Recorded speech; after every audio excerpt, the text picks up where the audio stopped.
আমার প্রিয় দিনী বোনেরা, আমার কলিজার টুকরো মা ও বোনেরা, আপনারা কি কখনো সেই মুহূর্তটির কথা অনুভব করেছেন যখন পুরো পৃথিবী এক গভীর নিস্তব্ধতায় ডুবে থাকে, যখন আপনার চারপাশের মানুষগুলো মায়ার ঘুমে আচ্ছন্ন, যখন প্রকৃতি তার রবের ধ্যানে এক অপার্থিব নীরবতায় বিভোর থাকে? ঠিক সেই মুহূর্তে যখন বিছানাটা মনে হয় পৃথিবীর সবচেয়ে আরামদায়ক জায়গা, যখন শীতের রাত বা শেষ রাতের হিমেল হাওয়া আপনাকে আরো একটু জাপটে ধরতে চায়, তখন আপনি কি পারেন সেই আরামের মায়া তুচ্ছ করে আপনার রবের সামনে দাঁড়াতে?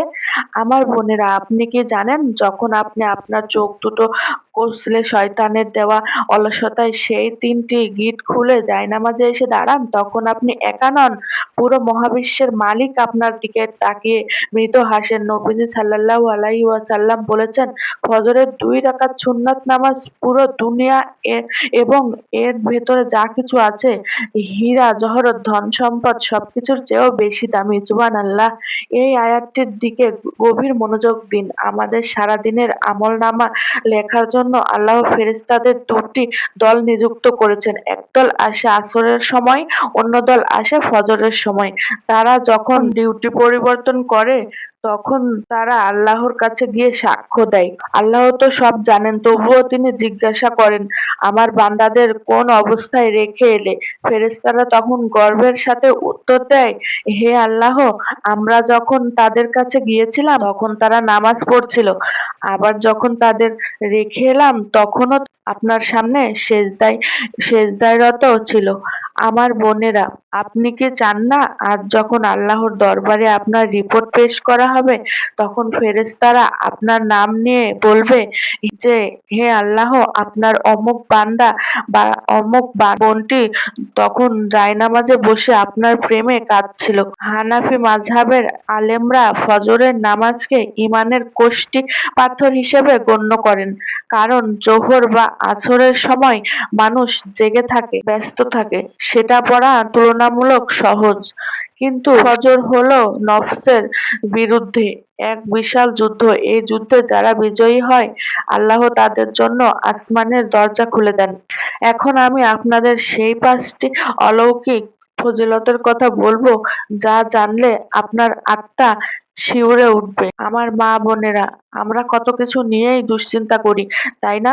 রিজিককে টান পড়বে কিনা, ছেলে মেয়ের ভবিষ্যৎ কি হবে, কোনো বিপদ আসবে কিনা। কিন্তু আপনি কি জানেন, নবীজি সাল্লাল্লাহু আলাইহি ওয়াসাল্লাম বলেছেন, যে ব্যক্তি ফজরের নামাজ আদায় করলো সে ওই দিন আল্লাহর জিম্মাদারিতে নিরাপত্তায় চলে গেল। সহিহ মুসলিম। একটু চিন্তা করুন, আসমান ও জমিনের মালিক যখন আপনার বডিগার্ড হয়, তখন স্বয়ং আল্লাহ আপনার নিরাপত্তার গ্যারান্টি দেন। তখন দুনিয়ার কোনো শয়তান, কোনো বদনজর বা কোনো বিপদ কি আপনার ক্ষতি করতে পারবে? অসম্ভব। আপনি যখন ফজর পড়ে ঘর থেকে বের হবেন বা ঘরের কাজে হাত দেবেন, তখন এক অদৃশ্য ফেরেশতা আপনার চারপাশে ঢাল হয়ে থাকবে। আল্লাহ স্বয়ং আপনার সেই দিনের সকল কাজের অভিভাবক হয়ে যাবেন। এটি হলো ফজরের প্রথম অলৌকিক ক্ষমতা। ২. রিজিককে অভাবনীয় বরকত। আমরা অনেক সময় বলি, সারাদিন কাজ করি কিন্তু টাকা কোথায় যায়? বুঝি না, বরকত নেই জীবনে। বরকত কেন নেই জানেন? কারণ আমরা বরকতের সময়টাই ঘুমিয়ে কাটাই। নবীজি সাল্লাল্লাহু আলাইহি ওয়াসাল্লাম দোয়া করেছেন, হে আল্লাহ, আমার উম্মতের ভোরবেলায় বরকত দান করুন। আবু দাউদ। বোনেরা, আপনি যদি আপনার ব্যবসায়, আপনার সংসারে বা আপনার সন্তানে বরকত চান, তবে ভোরবেলায় জেগে ওঠার অভ্যাস করুন। ফজর নামাজ সময়টি হলো রিজিক বন্টনের সময়। যারা এই সময় ঘুমিয়ে থাকে তারা আল্লাহর পক্ষ থেকে আসা বিশেষ রহমত থেকে বঞ্চিত হয়। বিশ্বাস করুন, আপনি যদি নিয়মিত ফজর পড়েন তবে আপনি অবাক হয়ে দেখবেন কিভাবে আপনার অল্প উপার্জনেও অনেক সচ্ছলতা আসছে।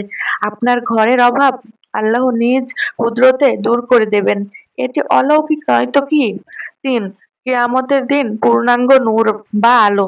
কল্পনা করুন সেই ভয়াবহ দিনের কথা, যেদিন চারিদিকে শুধু অন্ধকার আর অন্ধকার, কেউ কারো দিকে তাকানোর সময় পাবে না। সেই ঘোর অন্ধকারে মানুষের একমাত্র সম্বল হবে তার আমলের নূর। নবীজি সুসংবাদ দিয়েছেন, অন্ধকার রাতে যারা কষ্ট করে মসজিদের দিকে বা ক্ষেত্রবিশেষে মহিলাদের ক্ষেত্রে অন্ধকারের মায়া ত্যাগ করে জায়নামাজের দিকে যায়, সেই ভয়াবহ অন্ধকারে তারা পূর্ণাঙ্গ আলোর মালিক হবে। আবু দাউদ। যেই বোনটি আজ ফজরের অন্ধকারে আল্লাহর ভয়ে ঘুম ত্যাগ করছেন, তার কাল কবরে এবং হাসরের ময়দানে তার চেহারা চাঁদের চেয়েও বেশি উজ্জ্বল হবে। আল্লাহ আপনার জন্য এমন আলোর ব্যবস্থা করবেন যা দিয়ে আপনি অনায়াসে ফুলসিরাত পার হয়ে যাবেন ইনশাল্লাহ। ৪. জান্নাত ও আল্লাহর দিদারের গ্যারান্টি। এই পয়েন্টটি আমি আপনাদের একটু আবেগ দিয়ে বলতে চাই। আমার প্রিয় মা বোনেরা, আমাদের জীবনের চূড়ান্ত লক্ষ্য কি? জান্নাত, তাই না? আর জান্নাতের সবচেয়ে বড় উপহার কি? স্বয়ং আল্লাহ তাআলাকে নিজের চোখে দেখা। নবীজি একবার সাহাবীদের নিয়ে পূর্ণিমার চাঁদের দিকে তাকিয়ে বললেন, তোমরা যেভাবে এই চাঁদকে দেখতে পাচ্ছ, ঠিক সেইভাবে তোমরা তোমাদের রবকে জান্নাতে দেখতে পাবে। তারপর তিনি বললেন, তোমরা যদি পারো তবে সূর্যোদয়ের আগের নামাজ ফজর এবং সূর্যাস্তের আগের নামাজ আসর যেন কোনোভাবে মিস না হয়। সহিহ বুখারী। সুবহানাল্লাহ। আপনার কি ইচ্ছে করে না সেই মহান রবকে সরাসরি দেখতে, যিনি আপনাকে এত সুন্দর করে সৃষ্টি করেছেন, যিনি আপনার প্রতিটি চোখের পানি মোছেন? যদি সেই দিদার বা দেখা পেতে চান তবে ফজরকে আঁকড়ে ধরুন। যারা ২ শীতল সময়ের নামাজ ফজর ও আসর নিয়মিত আদায় করে, তাদের জন্য জান্নাত অবধারিত হয়ে যায়। এটি রবের ওয়াদা। ৫. মুনাফিকি থেকে মুক্তি ও মানসিক প্রশান্তি। আমাদের অন্তরে কত সময় কুচিন্তা আসে, হিংসা আসে। এগুলো হলো অন্তরের রোগ।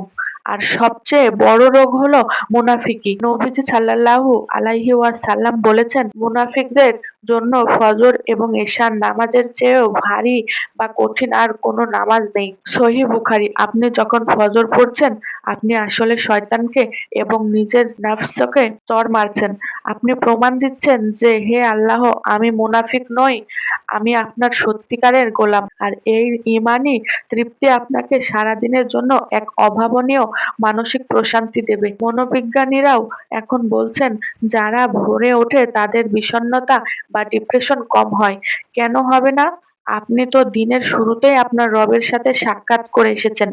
এতক্ষণ তো আমরা ফজিলতের কথা শুনলাম, কিন্তু আমার বোনেরা, একটু ভাবুন তো, যদি আমরা এই নামাজটি ছেড়ে দিই তবে আমাদের দশা কি হবে? নবীজি সাল্লাল্লাহু আলাইহি ওয়াসাল্লামের হাদিস শুনলে কলিজা কেঁপে ওঠে। এক ব্যক্তি সম্পর্কে নবীজিকে বলা হলো যে, সে ফজর না পড়ে সকাল পর্যন্ত ঘুমিয়ে কাটিয়েছে। নবীজি সাল্লাল্লাহু আলাইহি ওয়াসাল্লাম অত্যন্ত দুঃখের সাথে বললেন, শয়তান ওই ব্যক্তির কানে প্রস্রাব করে দিয়েছে। আস্তাগফিরুল্লাহ। ভাবুন তো, আপনার কানে যদি শয়তান প্রস্রাব করে দেয় তবে আপনার দিনটি কেমন যাবে?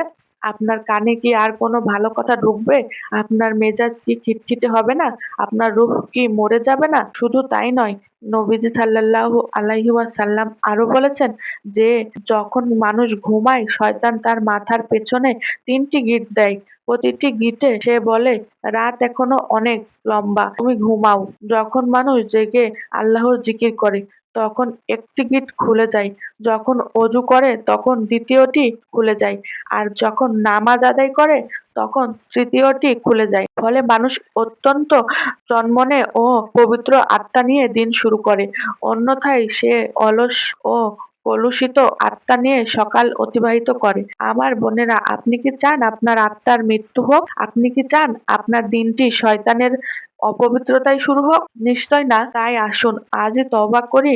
অনেকে বলেন, বোন, অনেক চেষ্টা করি কিন্তু উঠতে পারি না। তাদের জন্য আমি ৫টি সহজ টিপস দিচ্ছি। ১. অজু করে ঘুমানো। রাতে অবশ্যই অজু করে ঘুমানোর অভ্যাস করুন। অজু অবস্থায় ঘুমালে একজন ফেরেশতা আপনার পাশে থাকে এবং সারা রাত আপনার জন্য দোয়া করতে থাকে। ২. দ্রুত ঘুমানো। অপ্রয়োজনে রাত জেগে মোবাইল স্ক্রলিং করবেন না। এশার নামাজের পর দ্রুত ঘুমানো নবীজি সাল্লাল্লাহু আলাইহি ওয়াসাল্লামের সুন্নত। সুন্নত মানলে আল্লাহ আমল সহজ করে দেন। ৩. অ্যালার্ম দূরে রাখা, মোবাইল বা অ্যালার্ম ঘড়ি আপনার হাতের কাছে রাখবেন না। একটু দূরে রাখুন যেন সেটা বন্ধ করতে আপনাকে উঠে দাঁড়াতে হয়। একবার উঠে গেলেই শয়তানের অর্ধেক শক্তি শেষ। ৪. বিছানায় বসার দোয়া। ঘুম ভাঙার সাথে সাথে আলহামদুলিল্লাহিল্লাযী আনা দোয়াটি পড়ুন এবং মনে মনে বলুন, হে আল্লাহ, আমাকে আরো একটি দিন দিয়েছেন তার সেজদা করার জন্য। ৫. আল্লাহর কাছে সাহায্য চাওয়া। ঘুমানোর আগে আল্লাহর কাছে একদম ছোট্ট বাচ্চার মতো করে হাত পেতে বলুন, হে আল্লাহ, হে আমার রব, আমি আপনার মেহমান হতে চাই। কাল ফজরে আপনি দয়া করে আমাকে ডেকে দেবেন। বিশ্বাস করুন, আল্লাহ তার বান্দার এই আরজি কখনোই ফিরিয়ে দেন না। আমার প্রিয় বোনেরা, কথা বলতে বলতে আমরা একদম শেষ পর্যায়ে চলে এসেছি। আমি জানি না আমি কি আপনাদের বোঝাতে পেরেছি ফজরের সেই অপার্থিব মায়ার কথা। আমি জানি না কাল ফজরে কি আপনার জায়নামাজটি আপনার কান্নায় ভিজবে কিনা, তবে আমি বিশ্বাস করি আল্লাহ যাকে ভালোবাসেন তাকেই এই কথাগুলো শোনার তৌফিক দেন। হয়তো আল্লাহ চাচ্ছেন আপনার জীবনের মোড় ঘুরিয়ে দিতে, হয়তো তিনি চাচ্ছেন আপনি তার প্রিয় বান্দাদের কাতারে চলে আসুন। আসুন না আমরা একটি নতুন শপথ নেই। আজ পর্যন্ত যা হয়েছে, আজ থেকে আর কোনো ফজর মিস হবে না। মৃত্যুর পর প্রথম যখন ফেরেশতারা আপনাকে প্রশ্ন করবে নামাজের কথা, আপনি যেন বুক ফুলিয়ে বলতে পারেন, হে আমার রব, আমি আপনার ফজর নামাজটি কখনোই অবহেলা করিনি। আসুন আমরা একটু আল্লাহর কাছে হাত তুলি। আপনারা যেখানে যে অবস্থায় আছেন আমার সাথে একটু হাত তুলুন। হে আরশের মালিক, হে আমাদের রব, আমরা আপনার গুনাহগার বান্দা। কত অলসতায় কত ফজর মিস করেছি। হে আল্লাহ, আমাদের আজকের এই তওবা কবুল করুন। আমাদের এই বোনদের অন্তরকে আপনার ইবাদতের জন্য প্রশস্ত করে দিন। আমাদের শরীর থেকে অলসতা দূর করে দিন। হে আল্লাহ, ফজরের সময় আপনার আযান যেন আমাদের হৃদয়ে কম্পন তৈরি করে। আমাদের চোখ যেন আপনার প্রেমে ভিজে যায়। হে রব, উম্মার মা বোনদের হেদায়েত দিন। যারা আজ পথভ্রষ্ট, যারা পর্দার গুরুত্ব বোঝে না, যারা নামাজের স্বাদ জানে না, তাদের সবাইকে আপনি সঠিক পথ দেখান। আমাদের জীবনকে বরকতময় করুন। আমাদের রিজিককে রহমত দিন। আমাদের পরিবারে জান্নাতি সুখ দান করুন। হে আল্লাহ, যখন আমাদের জান কবজের সময় আসবে তখন যেন আমরা ঈমানের সাথে আপনার সেজদারত অবস্থায় মৃত্যুবরণ করতে পারি। আমাদের ক্ষমা করুন ইয়া আল্লাহ। আমিন ইয়া রব্বিল আলামিন। বোনেরা, ভিডিওটি ভালো লাগলে বা কারো উপকারে আসবে মনে করলে শেয়ার করতে ভুলবেন না। আল্লাহ আমাদের সবাইকে ফজর নামাজের মাধ্যমে তার সান্নিধ্য পাওয়ার তৌফিক দান করুন। আসসালামু আলাইকুম ওয়া রাহমাতুল্লাহি ওয়া বারাকাতুহু। ভিডিওটি ভালো লাগলে একটি লাইক দিবেন এবং আজ এই পর্যন্তই। আবার অন্য কোনো ভিডিওতে দেখা হবে। সেই পর্যন্ত সবাই সুস্থ থাকুন, ভালো থাকুন সেই কামনাই করি।